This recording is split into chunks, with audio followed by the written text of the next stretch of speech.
YSR Congress party కార్యకర్తల్ని నాయకుల్ని ఇబ్బంది పెట్టాలనేటువంటి కార్యక్రమాన్ని ఈ కూటమి ప్రభుత్వం తీసుకుంది అనేటువంటి దానికి నిదర్శనమే మరి అదే జూన్ 11వ తారీఖున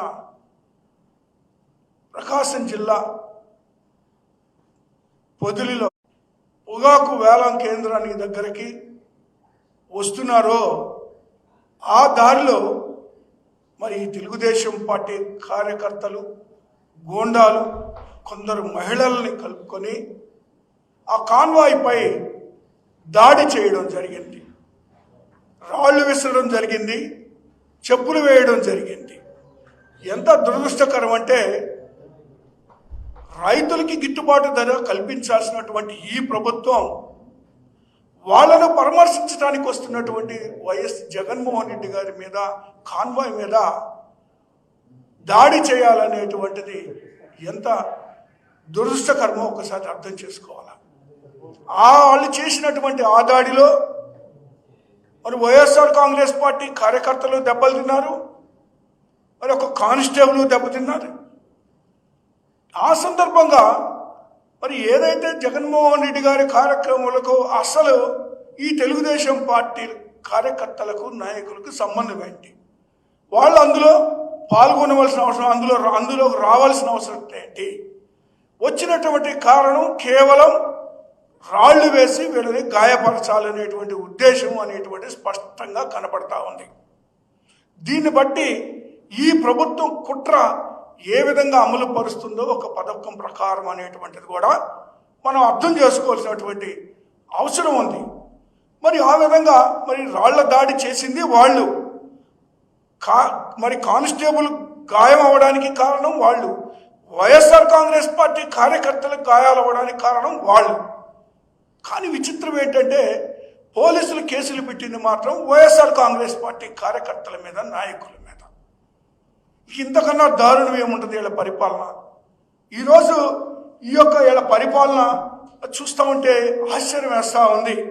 మరి ఈ కూటమి పాలనలో అరాచకం రాజ్యమేలుతుంది అనేటువంటి దానికి ఇంతకన్నా నిదర్శనం ఏముంది?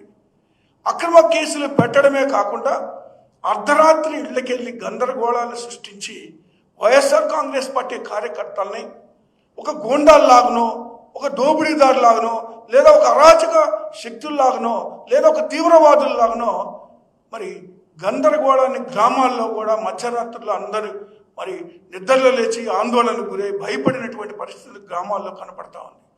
ఆ రాత్రి వెళ్ళి అరెస్ట్ చేయవలసినటువంటి అవసరత ఏముంది అని నేను అడుగుతా ఉన్నా.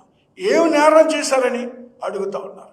వైఎస్ జగన్మోహన్ రెడ్డి గారు మరి పొగాకు రైతుల్ని పలకరించడానికి వస్తే ఆ కార్యక్రమంలో మరి అందులో పాల్గొనడం నేరమా? మరి ఆయన్ని చూసేందుకు పలకరించేందుకు వచ్చినటువంటి అభిమానులు కార్యకర్తలను తప్పుగా ఏ విధంగా అనుకుంటారు? ఈ విధమైనటువంటి విధానానికి స్వస్తి పలకవలసినటువంటి అవసరత ఉంది అని నేను ఈ కూటమి ప్రభుత్వాన్ని హెచ్చరిస్తా ఉన్నా. పోలీసు వ్యవస్థ చూస్తే ఇంకా ఆశ్చర్యంగా ఉంది. ఈరోజు మరి ఆంధ్రప్రదేశ్లో పచ్చ చొక్కాలు వేసుకొని వాళ్ళ యొక్క కాకి చొక్కాలని పక్కన పెట్టి కొందరు పోలీసులు పనిచేస్తూ ఉన్నారు.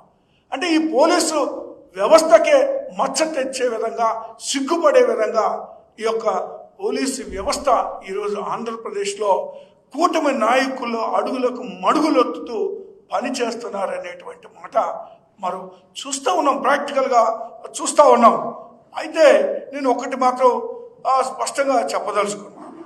మరి పొగాకు రైతులకు మద్దతుగా ఈ జగన్మోహన్ రెడ్డి గారు తలపెట్టినటువంటి పోరుబాట ర్యాలీలో పాల్గొనడమే తప్పుగా మరి ఈ కూటమి భావిస్తూ ఉంది.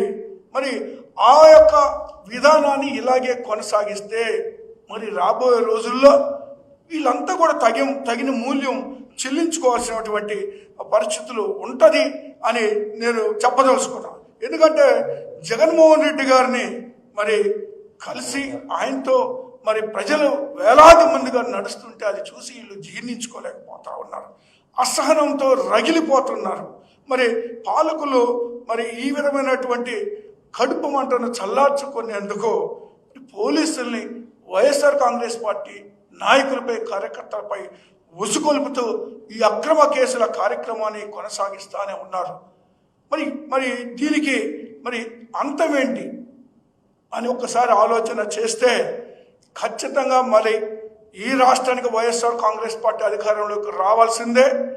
జగన్మోహన్ రెడ్డి గారు మళ్ళీ ముఖ్యమంత్రి కావాల్సిందే. ఈ యొక్క అక్రమ కేసులు కానీ లేదా ఈ రైతులను ఆదుకోవడానికి కానీ ఖచ్చితంగా జగన్మోహన్ రెడ్డి గారు ఈ రాష్ట్రానికి మరొకసారి ముఖ్యమంత్రి అయినప్పుడే సాధ్యపడతా అనేటువంటి మాట నేను చెప్పదలుచుకున్నాను. ఏదైతే మరి చంద్రబాబు నాయుడు గారు రైతులకు వ్యతిరేకమైనటువంటి వ్యక్తి, రైతులు అయితే వ్యవసాయమే దండగన్నటువంటి వ్యక్తి. మరి ఒక్కసారి కానీ వెనకపోయి ఆలోచన చేస్తే 1999లో మరి బషీర్బాగ్లో జరిగినటువంటి మరి రైతుల ఉద్యమంలో మరి రైతులు ప్రాణాలు తీసినటువంటి వ్యక్తి. ఆ ఉద్యమంలో స్వయంగా ఆ రోజు యువజన కాంగ్రెస్ అధ్యక్షుడిగా, జిల్లా అధ్యక్షుడిగా నేను కూడా ఆ కార్యక్రమంలో పాల్గొనడం జరిగింది. ప్రత్యక్షంగా వీళ్ళు చేసినటువంటి దౌర్జన్యాన్ని, దమనకాండను, హత్యాకాండను ప్రత్యక్ష సాక్షిని కూడా నేను ఆ రోజు జరిగినటువంటి వాళ్ళు చేసినటువంటి ఈ యొక్క దమనకాండకి. సో అలాంటి వ్యక్తి చంద్రబాబు నాయుడు గారు ఈ యొక్క రైతుల్ని మరి అన్ని విధాల నాశనం చేసినటువంటి వ్యక్తి. రైతులను కూడా అరచేతిలో వైకుంఠం చూపిస్తూ ఈవెన్ రాజధాని ప్రాంతంలో కూడా 3 పంటలు పంటే పంటల్లో కూడా నాశనం చేసేసి రైతులు రాజధాని పేరిట భూముల్ని అక్రమంగా లాక్కున్నటువంటి పరిస్థితుల్లో చూస్తున్నాం. రైతులు ఇంకా మోసపోతానే ఉన్నారు. ఈ కళ్ళబొల్లి మాటలకి మరి మోసపోతానే ఉన్నారు. మరి ఒక పక్క చూస్తే మరి మొన్న అరెస్ట్ అయినటువంటి కేసు సంబంధించినటువంటి పోలీస్ స్టేషన్లో వైఎస్ఆర్ కాంగ్రెస్ పార్టీ కార్యకర్తల్ని అరెస్ట్ చేసి పోలీస్ స్టేషన్లో పెడితే వాళ్ళను పరామర్శించడానికి, వాస్తవాలు తెలుసుకోవడానికి మరి అక్కడికి వెళ్ళినటువంటి చెవిరెడ్డి భాస్కర్ రెడ్డి గారి మీద కూడా దౌర్జన్యం చేయడం, చెవిరెడ్డి భాస్కర్ రెడ్డి గారు మరి కార్యకర్తలు కలవడానికి మరి వెళ్తే ఆయన అనుమతించకపోవడం, వెనక్కి నెట్టేయడం, పోలీసులు దౌర్జన్యం అనేటువంటిది స్పష్టంగా చూసాం. కనీసం కార్యకర్తలకి ఏం జరిగిందనేటువంటిది తెలుసుకునేటువంటి క్రమంలో భాగంగా మా నాయకుడు చెవిరెడ్డి భాస్కర్ రెడ్డి గారిని కూడా మరి అనుమతించకపోవటాన్ని బట్టే మరి ఎంత కఠినంగా వ్యవహరిస్తున్నారు ఈ యొక్క పోలీసు వ్యవస్థ అనేటువంటి దాన్ని అర్థం చేసుకోవాల్సినటువంటి అవసరం ఉంది. అక్రమంగా, అన్యాయంగా నిర్బంధించి మరి వాళ్ళని కలవనీయకుండా చేయడం ఎంతవరకు సబబో కూడా ఒకసారి ఆలోచన చేసుకోవాలి. మరొక పక్క చూస్తే స్థానిక శాసనసభ్యుడు మరి జిల్లా వైఎస్ఆర్ కాంగ్రెస్ పార్టీ అధ్యక్షుడు అయినటువంటి బూచపల్లి శివప్రసాద్ రెడ్డి గారికి ఒక నోటీసు పంపుతారు పోలీసులు. ఇది ఇంకా విచిత్రం. శాంతి భద్రతలో కాపాడనందుకు లేదా కాపాడలేనందుకు మరి మీ మీద కేసు పెడుతున్నామని ఒక నోటీసు ఇస్తారు. ఇది ఆశ్చర్యంగా ఉంది. దానికి శివప్రసాద్ రెడ్డి గారు సమాధానం చెప్పారు.